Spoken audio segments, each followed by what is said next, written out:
Hola con todos. Como ustedes saben, pues la pandemia nos hizo perder a muchas personas, también el contacto físico de nuestros amigos, seres queridos, pero el día de hoy, después de mucho tiempo, vuelvo a tener a un pana de mi carrera de sociología. Pues aquí el día de hoy nos acompaña Richard y en las circunstancias de ahora es súper chévere volverlo a ver y poder que ustedes y yo lo conozcamos un poco más. Entonces el día de hoy les quiero que él nos se presente, él nos diga a qué se dedica, qué es su profesión y vamos poco a poco a irlo conociendo. De un vinito para poder conversar y conocerle y que la conversación sea súper amena. ¿Cómo estás, Nicole? Mucho gusto. Sí, mi nombre es Richard Pillajo. Soy egresado de la carrera de Sociología de la Facultad de Ciencias Sociales y Humanas de la Universidad Central del Ecuador. Me desempeño actualmente como sociólogo. Varias de mis experiencias han sido como en academia, pero sin embargo lo que yo estoy realizando actualmente y es como lo que a mí me llena es el trabajo dentro de organizaciones sociales, especialmente defensa de derechos humanos, defensa de territorio y defensa de la vida en general. Creo que eso es el enfoque, creo, en general de un sociólogo, siempre tratar de llevar los derechos humanos y que las humanidades en general estemos con dignidad y que podamos estar en un gobierno, en una sociedad donde podamos convivir todos. Entonces, a partir de lo que tú nos estás diciendo, creo que una pregunta siempre es cuando estamos grandes, ¿hice bien? ¿Hice mal? ¿Qué hice realmente, no? Entonces, ahora pues te pregunto esto, ¿no? Porque algo que a mí me pasó fue de pequeña, yo quería ser arquitecta. Y después sigues creciendo y te vas encontrando con las ciencias sociales, que no solo es la cívica que encuentras en la escuela, ¿no? Sino que llegas ya llegas al colegio y tienes que defender que al compañero que le hacen bullying. Entonces ya te vas marcando pasitos pioneros de ser sociólogo. Entonces dime tú de que cuando eras niño, si este era el mismo sueño o si se cambió, por qué y cómo llega para ti la sociología. Claro, a ver, en mi infancia yo pasé mucho tiempo junto con mis abuelos en una finca en la costa, entonces conocí bastante el tema de la naturaleza. Recuerdo que mis padres me comentaban que yo era muy inquieto y salía bastante. Me encantaba recoger frutas, estar con animales, pasar entre ríos, nadar. Mucho de esa experiencia de mi infancia se ha reificado hoy en día. Sin embargo, cuando llegué a la adolescencia, pasé mucho tiempo en la ciudad y, por ejemplo, yo cuando me gradué del colegio, estudié en el Colegio Mejía, muchas de las situaciones que yo pasé dentro de esta institución fueron de acercamiento fuerte con la sociedad en cuanto a temas de protestas sociales, temas políticos, temas de coyuntura, estuvieron muy presentes conmigo. Entonces, yo recuerdo a mis padres que me preguntaban qué vas a estudiar de grande.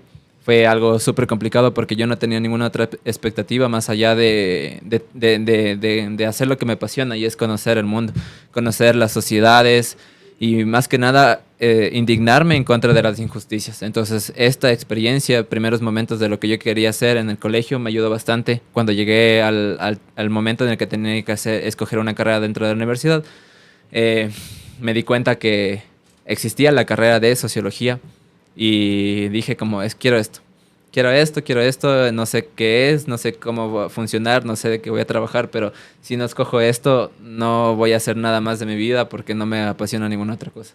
Entonces yo decidí ser sociólogo y apliqué en primer momento en ese tiempo de las postulaciones. Fue lo primero que postulé, me salió y inmediatamente acepté y mis padres fue como que, ¿y ahora qué vas a hacer? Y inclusive yo también pensaba, no sabía qué iba a hacer. Sin embargo, tenía mucha confianza y seguridad de hacer esto con mi vida. Y aquí me encuentro el día de hoy.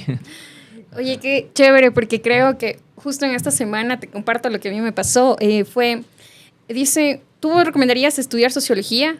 Claro, si vamos por la cuestión mercantil, todos sabemos, sin embargo, por eso estás tú aquí, ¿no? Para hacernos un poco más conocer que no solo es esa parte también mercantil, sino qué más abarca ser sociólogo, ¿no?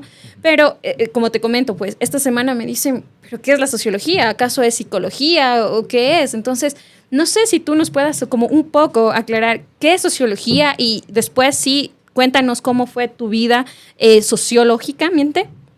¿Cómo partiste? ¿Cuáles fueron tus primeros trabajos? ¿Tus primeros sistematizaciones? Cuéntanos, a ver. Ya, listo. A ver, cuando yo estuve bastante alcanzado en el tema de la carrera de sociología, Los primeros acercamientos profesionales que yo tuve fueron muy complicados. Recuerdo que el primer colectivo o organización en el que yo pude trabajar como sociólogo fue Habitar Colectivo. Esta es una organización desarrollada por arquitectos que realizaban intervenciones dentro de barrios de Quito que tenían problemas de movilidad, problemas peatonales, y ellos buscaban cómo hacer un mejoramiento para adultos mayores y niños no tengan problemas con temas de accidentes de tránsito. Entonces, había un acercamiento bastante grande con el municipio y nosotros teníamos que realizar informes de impacto, evaluaciones de impacto, de cómo fue el cambio dentro de la comunidad antes y después de la intervención arquitectónica que realizaban. Entonces, así tuvimos en Chimbacalle, tuvimos en Cocotoc, que fueron los más emblemáticos, y después de un tiempo yo me separé de esta organización para poder trabajar en el Estado, que fue durante el Censo Nacional. Esas fueron mis experiencias. No me gustó mucho trabajar en el censo porque fue un trabajo bastante explotado y bastante mal remunerado y considerado, a decir verdad. Sin embargo, a pasar el tiempo, yo conocí varias organizaciones que fueron como el fruto de lo que yo empecé a tener las primeras experiencias, y de verdad que ya me valieron la pena, que fue la Fundación INRED, que se trata de una fundación de asesoría regional en cuanto a vulneraciones de derechos humanos, y en este momento me encuentro trabajando en la organización OWAP, que es la Organización Guaraní de Pastaza, que trata el tema de la nacionalidad guaraní, defensa del territorio, educación por la nacionalidad, y que se haga valer los derechos de la nacionalidad de toda la comunidad indígena, de todas las comunidades indígenas a nivel nacional, con varias situaciones. Mira, tú dices algo, que se haga valer el derecho de la nacionalidad. Y yo creo que ya desde de los años 90 sabemos históricamente que ya el Estado como tal, y sobre todo el movimiento indígena, ya vino constantemente haciendo, bueno, si vamos históricamente, pues lo tenemos desde la época del garcianismo. Sin embargo, el hecho que tú ahorita sí me llama mucho la atención que tú digas esto de la nacionalidad. No se supone que ya está dentro de una constitución ahí ya relegado, escrito y dicho ya. O sea, ahí está plasmado y debería asumirse como derecho, que debería hacerlo. Entonces, ¿a qué estamos llamando esto de hacerse la nacionalidad? Cuéntanos. A ver, como les comentaba, bueno, como las personas entendidas en la materia sabrán o experimentarán, muchos de los problemas en el Ecuador corresponden a la falta de presencia del Estado como tal. Casos de frontera como Esmeraldas, casos de Guayaquil con muchos problemas de violencia gigantescos. En el caso de la Amazonía, históricamente ha sido abandonado, y más que nada actualmente, y en temas como desde que el nacimiento del extractivismo en el Ecuador, solo ha sido tomado como un sitio en el cual el Estado pueda lucrar para poder generar sus ingresos a nivel nacional. Más allá de eso, la población ha sido como bastante sublevada, y es histórico, no ocurre únicamente con el petróleo, sino que hay temas atrás con el tema de las caucheras, con el tema de las madereras. Entonces, lo que corresponde a la organización guaraní y en otros temas, cuando no está presente el Estado, es que hay otras organizaciones que son ONG, que se hacen cargo o reemplazan al Estado para poder validar derechos o luchar por garantías dentro de la Constitución para hacer valer sus derechos. Mencionando el caso de, por ejemplo, fronteras con Esmeraldas, cuando el Estado no está presente y está presente únicamente de manera policial, bandas delincuenciales hacen o cumplen el rol de Estado. De ese mismo modo, la Amazonía no quiere entrar en esa dinámica violenta, porque cuando está la presencia policial es generar más violencia. Entonces, ellos como organización cubren toda la provincia de Pastaza para defender el tema del territorio y todos los derechos que corresponden a la nacionalidad guaraní. Entonces, es un ejemplo de lo que hacen las organizaciones. Igual, no tenemos que irnos muy lejos para poder ver un ejemplo de cuando no hay presencia del Estado en cuanto a vulneraciones de derechos. En cuanto a la Fundación INRED, por ejemplo, que tuve como una primera experiencia y es como la base de mi trabajo, durante el paro nacional hubo miles de vulneraciones de derechos humanos, y las más graves fueron las ejecuciones extrajudiciales. Entonces, la Fundación hizo presente para pedir justicia ante el Estado por el asesinato de estas personas a manos de la Policía Nacional. Entonces, eso es el rol que cumplen las organizaciones sociales a nivel general, suplir donde el Estado no puede intervenir o no sabe intervenir o está ausente. Ellos entran y hacen valer los derechos de las personas. Yo pienso que es muy cierto y por eso tenemos que tener mucho cuidado con lo que pasó recientemente en nuestro país, que fue un referéndum y una consulta popular en esta cuestión de seguridad, ¿no? Pero retomando un poco más a lo que tú acababas de decir en tu último trabajo en el que estás actualmente, porque lo mencionas esto de validar la nacionalidad, ¿cómo están ejerciendo ese derecho? Porque trabajas con niños, adolescentes. Cuéntanos, porque tengo ciertas ideas, pero yo creo que nos puedes aclarar tú. Ya. En cuanto a la organización UAP, puedo comentarles, se trata de una ONG que es propia de la nacionalidad. La nacionalidad se organiza para poder ejercer un consejo de gobierno en el cual ellos dinamizan o comunican en asambleas democráticas qué es lo que se necesita para la nacionalidad. Actualmente la presidenta Silvana Niwa es quien lleva la organización y ha desarrollado 3 alas importantes para la nacionalidad, que son el área de defensa del territorio, el área de educación propia y el área de soberanía alimentaria. ¿Qué conlleva con esto? Es que los derechos que no cumple el Estado en cuanto a alimentación, en cuanto al derecho a la educación, en cuanto al derecho a la salud y principalmente el derecho al territorio, es lo que se necesita como para poder defenderse frente al Estado. Entonces ellos organizan de esta forma para poder enfrentarse al Estado en cuanto a situaciones que corresponden a coyuntura política o agenda política o agenda de gobierno. Por ejemplo, últimamente lo que ha desarrollado la organización es una rueda de prensa en la cual denuncia que el Estado actualmente no entrega información en cuanto a cuántos pozos petroleros se piensa abrir o se piensa cerrar, a pesar de que hubo una consulta popular que dictaminó que sí desean cerrar los pozos petroleros. Sin embargo, el Estado no se ha expresado. Entonces, lo que hace la organización, con todo el derecho y con todas las garantías que ellos tienen, es denunciar estas situaciones y decir por qué no se les entrega la información, por qué hay información ambigua. Entonces, es una de las situaciones que se ha demostrado. Actualmente, en el área educativa donde yo estoy trabajando, como coordinador, monitor de la educación propia, es que yo me encargo de ver que todos los colegios que están funcionando a partir de la propia organización, porque el Estado ecuatoriano no ha podido cumplir o no ha podido suplir el derecho al estudio dentro de estas comunidades, es que la propia organización desarrolla colegios para los propios chicos. Entonces yo me encargo de ver que todos estos colegios puedan llevar de forma adecuada el trabajo. Porque hay muchos conflictos con las comunidades, hay muchos conflictos con el Estado, cuando me refiero al Estado me refiero al Ministerio de Educación. Entonces yo tengo que ver cómo suplir esas situaciones.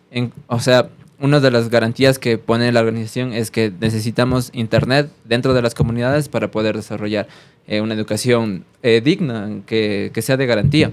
Entonces la organización se carga de eso. A veces es complicado, es difícil, hay problemas técnicos, entonces yo ayudo comunicando, solventando, haciendo reuniones, porque dentro de las comunidades como tal hay una premisa como tal que es que todo se haga en comunidad, nada se hace individual. Todo el mundo tiene que estar enterado de todo y todo el mundo tiene el derecho a la palabra para poder expresar su inconformidad.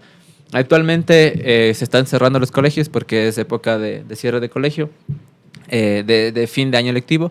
Entonces, más allá de eso, ya estoy como un poco más relajado, pero hubo un tiempo desde febrero hasta el mes pasado, o inclusive este mes, en el que estuve muy, muy cargado de trabajo en cuanto a temas legales con los colegios, temas, situaciones con internet, situaciones con problemas con los profesores, problemas con algunos estudiantes. O sea, es un trabajo bastante amplio, pero en simplificación es como yo me encargo de hacer una conexión en cuanto a la organización y en cuanto a cada comunidad. Entonces estoy viajando entre comunidades y comunidades dentro del territorio guaraní de Pastaza. Guaraní de Pastaza, ya. Perdemos, creo que dijiste temas súper interesantes y creo que si queremos dialogarlos nos faltaría más horas también. Eso también te iba a decir, toma el vino. No, hay vino para llevar también. Entonces, mira, algo que yo quería que un poco más nos aclares era la intervención tuya. Claro, lo dices que ayudas y expliques cómo o qué recomendaciones, no sé, pero debería ser lo que hablas en esta cuestión comunitaria. Porque cuando hay estos paros y llegan acá a las comunidades, llegan todas las personas de la Amazonía Y otra cosa también, para que tengas estos dos puntos que nos ayudes, es la diferencia entre las Esmeraldas y la Amazonía, que tú dices, no, es que la Amazonía no quiere llegar a lo que está pasando en Esmeraldas. Entonces, ¿qué es lo que...? No sé, se supone que en un momento de la historia, sí hay es que todos, y cuando hay los paros, de hecho, todas las comunidades y campesinos se unen. Pero, ¿qué pasa con cuáles son estas realidades y cuáles son las dinámicas que está pasando en estos diferentes territorios? Y con la educación, tú eres prácticamente como un profesor ahí con ellos, o qué les enseñas, o cómo es un poco, desglósale un poco más esa idea, no sé. Listo, listo. Bueno, para aclarar un poco en cuanto a las relaciones que hay dentro del territorio ecuatoriano en tema de violencia o de ausencias del Estado, cuando el Estado no está presente, muchas de las veces las mafias se hacen las presentes y cumplen el rol del Estado.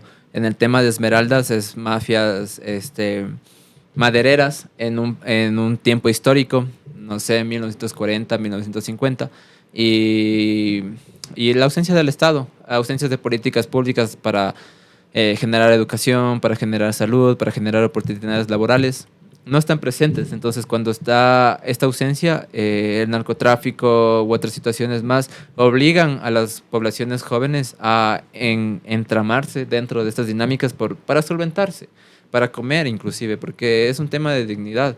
No puedes quedarte quieto en tu casa porque estás muriendo de hambre, entonces tienes que buscártelas como sea. Y casualmente la única oportunidad es que es el narcotráfico. Es como el ejemplo. En cuanto al tema de la Amazonía, igualmente es la misma dinámica. Es un territorio extenso, lleno de bastante materia prima que debe ser como bastante valorada para el Estado. Por ejemplo, el tema del petróleo, el tema de la madera, el tema de la balsa. Inclusive durante pandemia hubo una explotación de balsa dentro del territorio guaraní que fue bastante complicada porque generó violencia dentro de las comunidades, porque hubo temas como de alcoholismo, tuvo temas de falta de pagos, hubo el tema de explotación, inclusive temas de violaciones. O sea, es una situación muy grave. Por lo tanto, la presencia de una organización que regule todas estas situaciones es muy importante, porque el Estado no puede hacerlo, no puede cumplirlo. O quizás inclusive no le interesa, porque otros son sus intereses. Tal vez actualmente el gobierno le interesa más responder al FMI que responder a la población como tal. Eso es como para aclarar un poco la situación. Y en cuanto a mi trabajo dentro de la organización, yo cumpliría más las labores haciendo semejanza a un inspector en cuanto a cómo se está llevando la situación de la educación, pero hacerlo, claro, con la dinámica antropológica, sociológica, que es vivir dentro de una comunidad. En primera instancia es como yo dentro de la comunidad no tengo ningún rol más allá que el de comunicar. Por lo tanto, yo no tengo una voz, yo no tengo una decisión porque no es mi territorio, no es mi espacio, sino que es de las propias personas de la comunidad. Entonces, si las personas de la comunidad dicen, no estamos de acuerdo con esta educación o no estamos de acuerdo con estas situaciones, yo me encargo de comunicar eso a la organización y la organización decide cortar el tema, o sea, o responder o actuar frente a las situaciones que se estén desarrollando. Por lo tanto, de eso yo diría que soy un comunicador entre comunidad y organización. Ya. Ahora quisiera que nos cuentes un poco más esta diferencia que yo me la he hecho y creo que te la comenté antes de llegar aquí. Era, ¿cuál es como sociólogos o como creo que todas las ramas de las personas que seguimos ciencias sociales, qué nos recomiendas?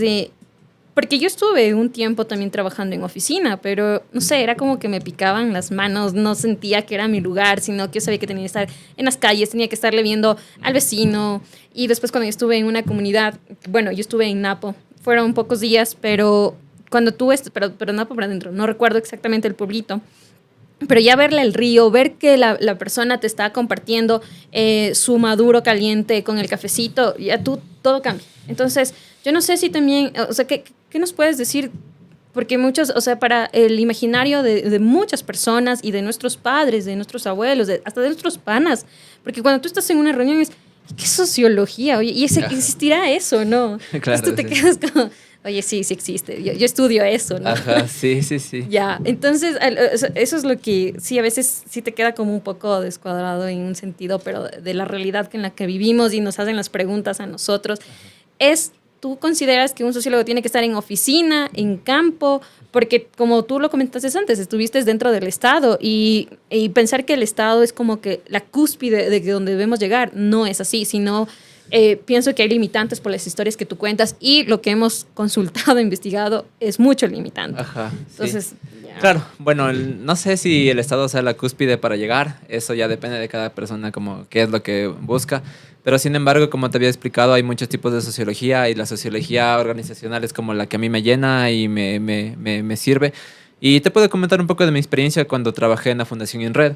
La Fundación de Asesoría en Derechos Humanos tenía como un trabajo en una oficina, porque es indispensable tener una oficina. Sin embargo, el trabajo no estaba tan solo ahí, sino que fue un trabajo súper grande dentro en territorio. Casualmente, o no sé, fue una casualidad súper grande, la cual agradezco bastante a la fundación, es que durante mi trabajo en esta fundación, se dio el último paro nacional. Entonces nosotros como Fundación de Derechos Humanos nos pusimos a cargo y recuerdo la última vez que tuvimos ahí una conversación dentro de la sala de reuniones que dijimos, a ver, nosotros como Fundación de Derechos Humanos, ¿cuál es nuestro rol dentro de estas movilizaciones? Dijimos, ya, nosotros no somos activistas políticos, porque no somos políticos, somos trabajadores técnicos de las protestas. Entonces tú te planteas como, ¿qué es eso así? Entonces nosotros nos encargamos. Si la protesta quiere continuar, nosotros estamos ahí. Ahí te corto. ¿A qué te refieres con trabajador técnico de la protesta? Ya. Por ejemplo, si una protesta está encaminada por una comunidad, en este caso la CONAIE fue quien organizó la protesta del paro nacional. La CONAIE como organizaciones de nacionalidades y pueblos indígenas tiene todo el derecho a la resistencia, a la protesta. Por lo tanto, si ellos deciden hacer un paro nacional, nosotros como técnicos de defensa de derechos humanos tenemos que ver que se haga valer sus derechos dentro del del territorio ecuatoriano. Y entonces lo que pasó es que nosotros fuimos al campo, nos organizamos en una reunión, dijimos como nuestro trabajo es este y vamos a trabajar estrictamente como esto.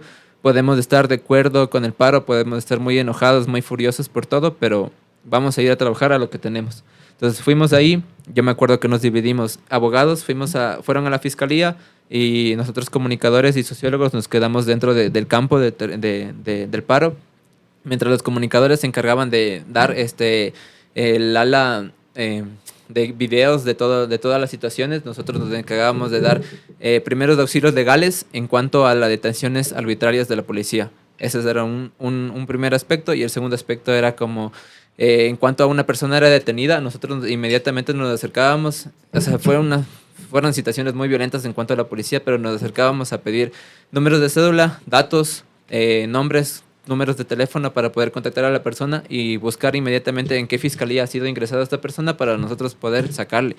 Porque eran detenciones arbitrarias que realizaban, entonces era como una vulneración de los derechos inmediata cuando estas personas eran detenidas arbitrariamente, inclusive solo por caminar o sea, se acababa el paro, llegaba la noche, se detenían las manifestaciones y las personas caminaban, se movilizaban y la policía estaba constantemente deteniendo personas y haciendo persecuciones y perfilamientos policiales muy, muy, muy terribles. Entonces, ese era nuestro trabajo, proteger a las personas que estaban dentro del paro. A eso me refiero cuando digo técnicos de la movilización. Del mismo modo, como estoy trabajando ahora, yo no tengo voz ni voto dentro de la organización Guaraní de Pastaza, sin embargo, todo lo que ellos me pidan, por ejemplo, profe, me dicen profe, ¿sí? Me dicen profe, por ejemplo, necesitamos que ingreses a tal comunidad a que resuelvas el problema que hay con tal profesora y tal comunero en cuanto a la educación que se está desarrollando. Y suponiendo un caso imaginario, digamos que la profesora tiene un problema en cuanto a su alimentación, en cuanto a su enfermedad y, por ejemplo, también el tema del respeto a las comunidades es como bastante importante dentro de ahí. Es como hay que hacer valer lo que diga la comunidad. Por ejemplo, si a ti tú llegas y te ofrecen a cualquier cosa de comer, tienes que aceptar porque es una falta de respeto. Y no tiene que ver tanto como tú puedes o no puedes, sino que es un aspecto cultural. Así del mismo modo que nosotros tenemos nuestras costumbres, leyes, normas, es importante nosotros también respetar las normas de ellos, porque es parte de la garantía, parte de mucho de darles autonomía. Uh-huh. Entonces yo respeto eso y es también parte de la ética del sociólogo o la ética del técnico social, trabajar de esta forma. Entonces a eso me refiero cuando digo técnico de las áreas sociales. Yo creo que sí es importante como que aclarar ese tipo de tecnicismos porque lo damos por sentados a veces, pero ya en la práctica cultural, ¿qué es lo que hace? Una práctica de la realidad. Y creo que tanto en los dos últimos paros, fueron muy evidentes que necesitábamos, porque eran constantes las demandas que, por favor, compartamos de que tal persona fue detenida, tal. Entonces ahí también vemos una vulneración de nuestros derechos que es a la huelga, ¿ya? Pero retomando a lo que tú nos estás compartiendo, ¿sabes? Cuando tú hablabas de esto de las comunidades y que, bueno, te llaman ahí profe, ahora me acuerdo de ese meme que es súper chistoso, cuando tú eres profe, eres como la mafia, olvídate que te van a dejar de decir profe, entonces ya tú te ingresaste a ese grupo y el ya... profe, sí. Ajá, el profe. Siempre. Entonces, pero ¿sabes a dónde te trasladaste así? ¡Pac! De golpe fue donde la mamá tránsito a Maguaña. Porque ella, pues, recordemos históricamente, ella con Dolores Cacuango, pues, forman las escuelas bilingües. Entonces, no sé si también hay, eso es lo que, cuéntanos, en la educación, qué tipo, ellos sí lo llaman, porque de hecho sí he tenido varios compas que dicen, es que nosotros también somos bilingües, porque en nuestro imaginario el bilingüe es ser español, francés, español, inglés, español, italiano, siempre las lenguas... dominantes, hegemónicas, ¿no? Hegemónicas por dominantes, entendámoslo. Entonces, ¿cómo ellos también se consideran? ¿También es trilingüe, bilingüe ahí? Dinos. Sí, no. Ya, esa es una muy buena pregunta porque dentro del territorio guaraní se habla guau. Entonces, el lenguaje guaraní no se parece a ningún otro lenguaje. Y es algo que me he estado reflexionando también porque siento que es un lenguaje que sale de la nada. No sé, no soy lingüista para poder explicarlo y he buscado, investigado y no hay como una respuesta clara. Pero, por ejemplo, en cuanto a la educación bilingüe, a comparación de la educación propia que se está desarrollando dentro de la organización, la educación bilingüe tiene ciertos problemas en cuanto a llevar el tema de los niveles con los chicos. Porque, por ejemplo, la educación bilingüe, intercultural bilingüe que establece el Estado o el gobierno, te obliga a ciertos rangos de edad, tú cumples para poder estar en cierto nivel. Entonces, tú pasas esos niveles dependiendo de tu edad y ya, y te gradúas. Sin embargo, en la materia o en la práctica, nada de eso fue cierto y es algo que se había denunciado. Había problemas inclusive de estudiantes que no estuvieron como todo el año lectivo y llegaron al final del ciclo y dijeron como, profe, mire, te traje una gallina, era como el soborno para poder pasar y los profesores aceptaban y pasaban. Es como el problema más grave, o sea, más suave que hay, pero inclusive ha habido problemas mucho más graves en cuanto a la educación intercultural bilingüe de fondo. Y es que los profesores no estaban comprometidos con la educación, solo les importaba llegar, cobrar y no había como un resultado, un producto con los estudiantes. Y por ese motivo muchos de los estudiantes que estaban estudiando dentro de este modelo tuvieron becas por parte de la organización para poder culminar la universidad. Y ninguno pudo terminar porque no cumplían los conocimientos, no cumplían muchas situaciones y salir dentro de la comunidad a vivir en la ciudad fue un cambio radical muy fuerte. Por ese modo, por ese aspecto es que la educación propia que desarrolla la organización es que la educación tiene que ser dentro de la comunidad, tiene que ser para la comunidad y tiene que darte elementos propios que te ayuden a sobrevivir dentro de la comunidad. Por ejemplo, y esto sí hemos como discutido bastante, y más que nada las personas que están a cargo del consejo de gobierno de la organización, es que mucho del currículum de educación de estudiantes como escuela y colegio no ha ayudado casi nada para que ellos puedan como avanzar en sus estudios o en su profesionalización. Entonces nosotros queremos generar un nuevo currículum que tenga como contenidos que les sirvan para sobrevivir dentro de la selva, que les ayuden a mantener sus tradiciones, que les ayuden a mantener su identidad propia y no sea como un repetir o un aprender solo español y ya. Porque, por ejemplo, yo considero bastante que la organización WOW debe cuidar su lenguaje, porque es un idioma que es propio de ellos y sin ese idioma van a sufrir otras situaciones que han sufrido otras nacionalidades con la pérdida de su identidad. Eso, por ejemplo, es algo súper importante que tienen, que se tome en cuenta para las clases, que las clases sean desarrolladas en el propio idioma. Entonces, inclusive para mí mismo también ha sido como un reto llegar a un lugar donde no conozco el idioma, ha sido como llegar a un nuevo país, así, y aprender nuevas costumbres, nuevo idioma, nuevas normas de convivencia. Entonces, eso es importante para la organización. Bueno, y yo te iba esto como que a dejar ya un poco al final, pero creo que sí es provechoso decírtelo. Tú dices que fue diferente llegar a otro país, ¿no? Entonces creo que ahí mismo significa un gran respeto por donde, en el lugar donde tú estás, por las personas que estás, porque es fuerte escuchar mediáticamente cómo estamos en un país donde tenemos que ser realistas, vivimos afros, bueno, mestizos es otro tema para hablar porque también tenemos que tener de dónde sale el mestizo y cómo se fue constitucionalizando, ¿no? Blancos, criollos, todo lo que quieran ustedes ser, pero el hecho de que hay culturas donde quieren apropiarse por su identidad está visto aún mal, está visto como siempre el otro, ¿no? Pero ahora volviendo a lo que tú acabas de decir, que digo, quiero preguntarte y cuando llegamos, te saludé, pues tú tenías a tu collar en la parte del cuello, ahora te lo cambiaste, me decías que era algo significativo, porque te dije, no, espérate, eso dejémoslo para que todos sepan qué está pasando.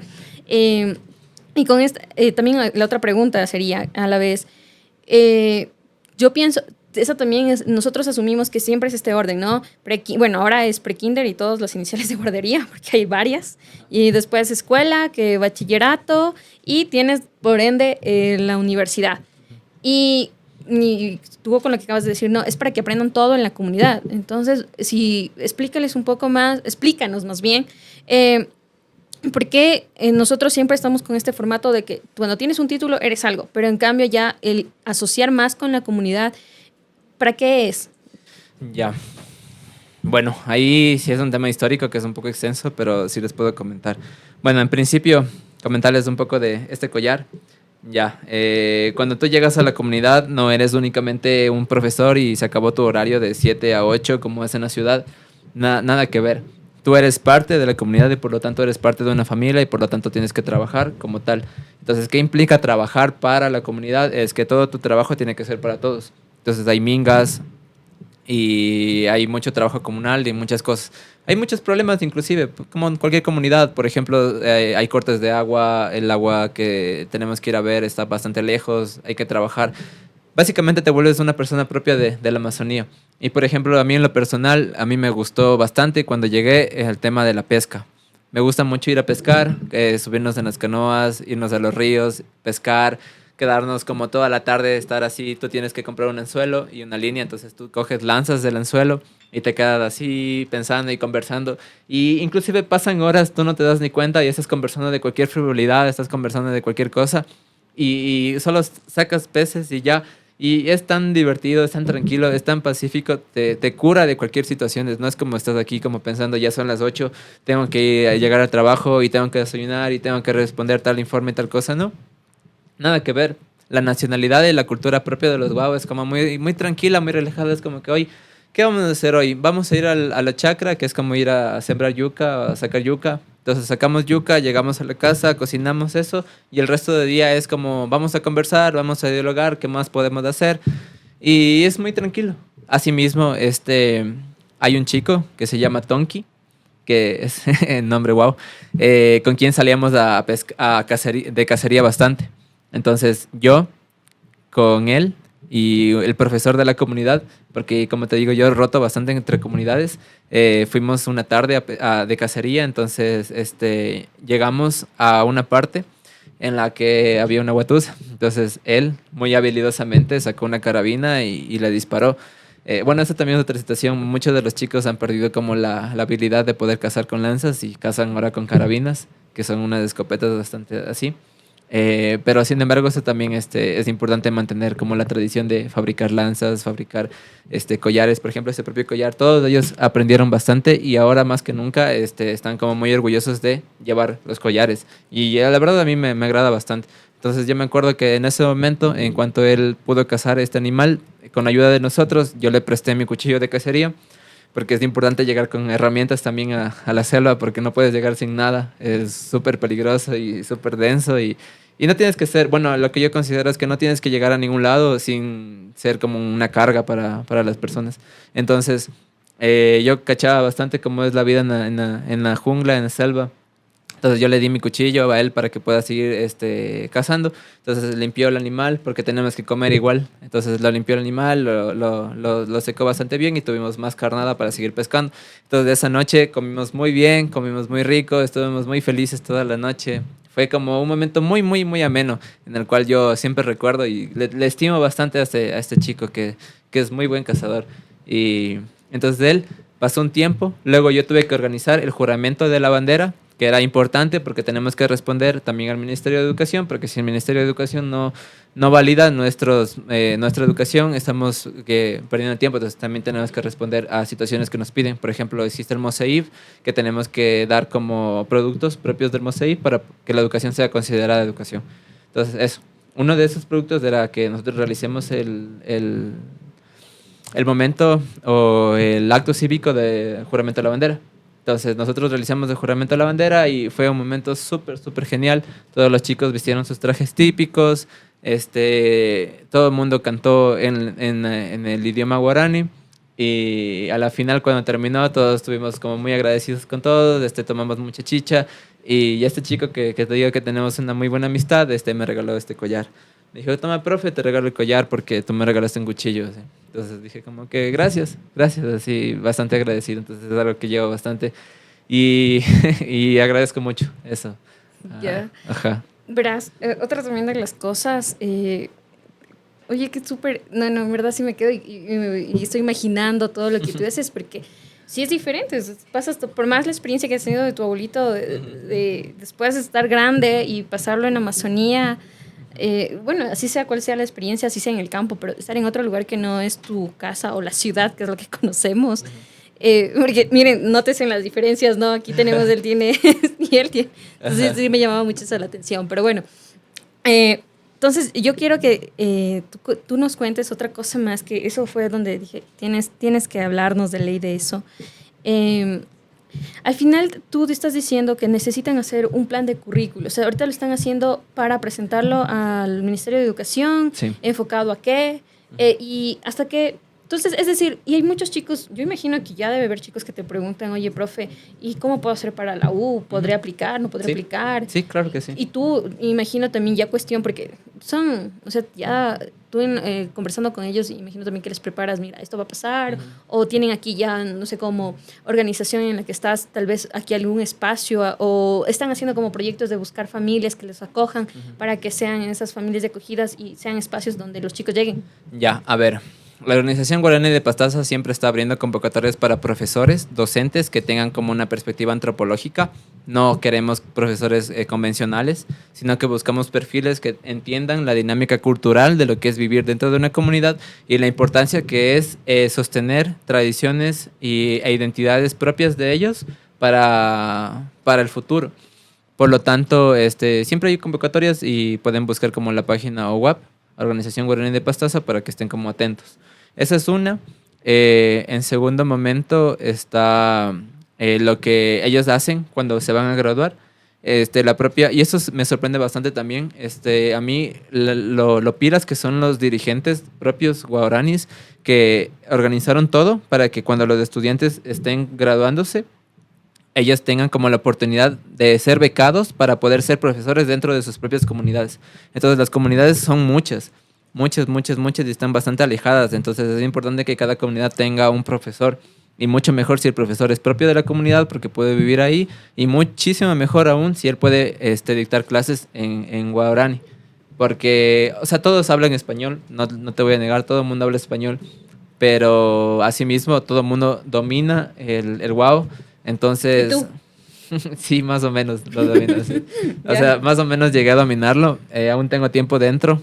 Espero poder hablarlo fluidamente, pero ellos me dejan siempre como sorprendido de la capacidad que tienen para desarrollar 2 idiomas, inclusive hasta 3, porque te comento, hay una comunidad que es trilingüe, hablan español, guau y quichua.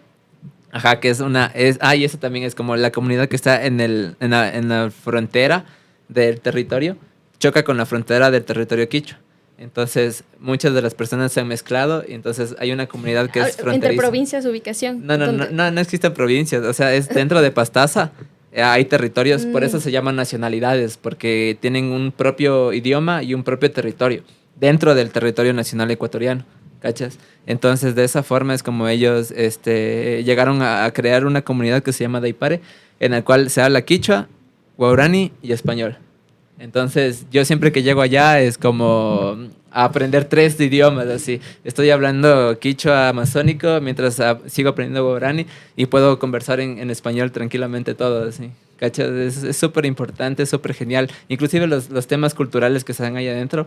Por ejemplo, los guau toman chicha masticada, pero dulce. Y casualmente los quichuas toman chicha masticada, pero fuerte, que te hace emborrachar. Entonces tú llegas a esa comunidad y tomas las dos. Y estás así, entre que te emborrachas y no, así. Ajá, O sea, mi vino no te sé nada. No, el vino es muy suave para lo que es allá.